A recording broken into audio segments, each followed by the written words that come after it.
Leo's season of challenges. Vocabulary focus, sports and hobbies. Leo was a 19-year-old university student from Portugal who had always balanced two passions in life, football and painting. On the surface, they seemed like opposite worlds, one loud and competitive, the other calm and introspective. Yet for Leo, both gave him a sense of freedom and identity. Since childhood, football had been his main hobby.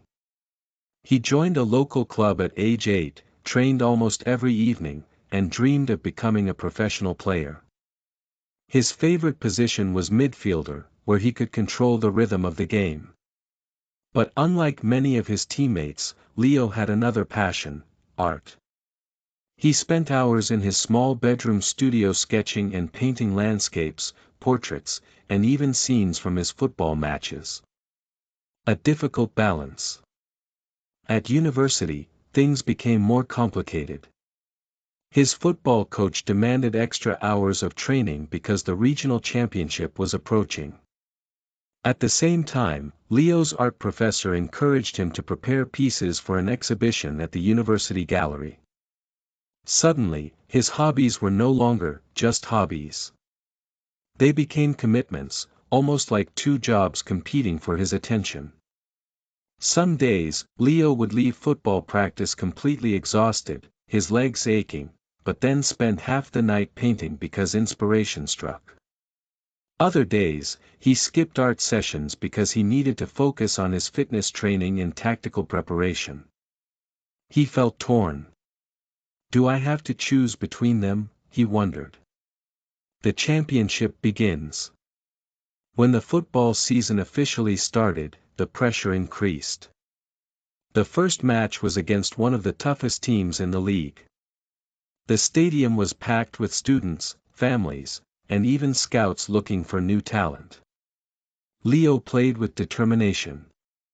He ran tirelessly, passed with precision, and even scored the winning goal in the final minutes.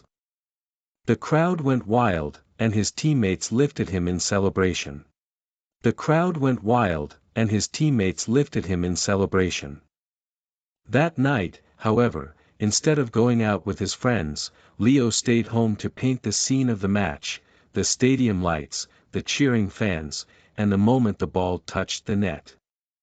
For him, reliving the memory through art was just as satisfying as the victory itself. An unexpected opportunity.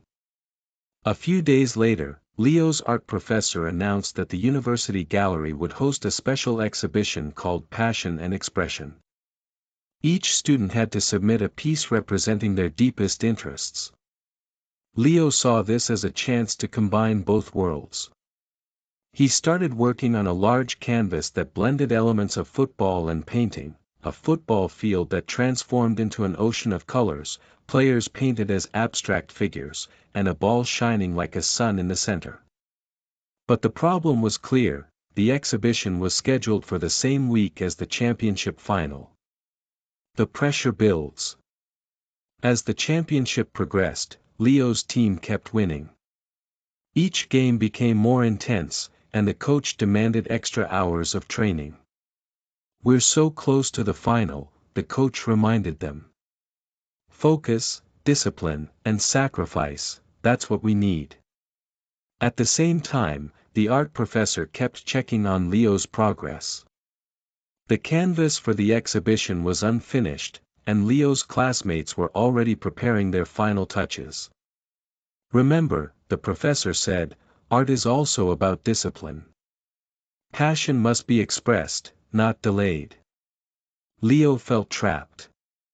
Both football and painting were more than hobbies now, they were commitments.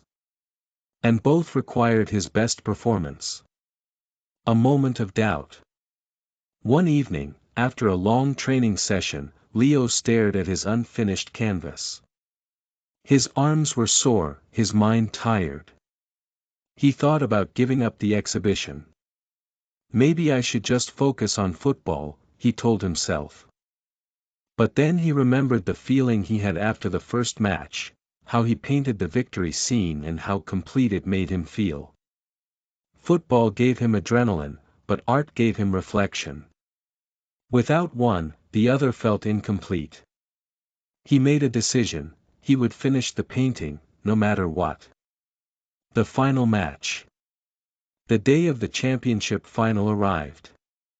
The stadium was louder than ever, full of banners and chanting fans.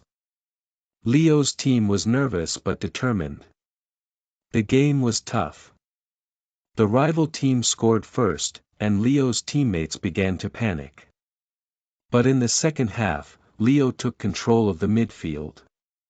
With calm passes and strategic moves, he helped his team equalize.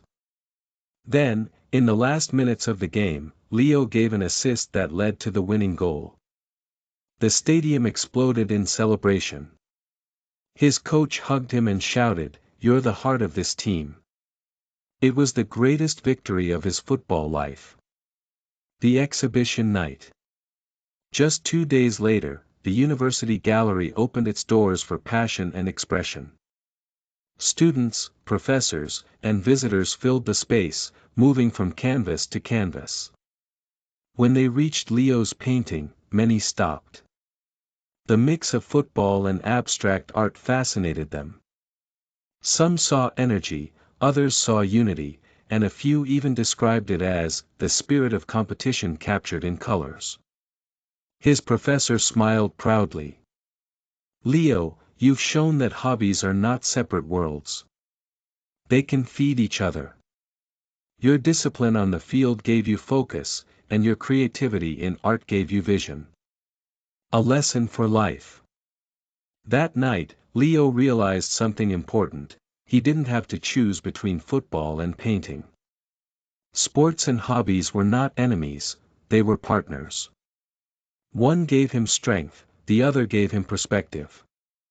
As he left the gallery, medal from the championship still in his backpack and paint stains on his hands, Leo thought. Winning feels good. Creating feels good. But combining both, that's who I really am.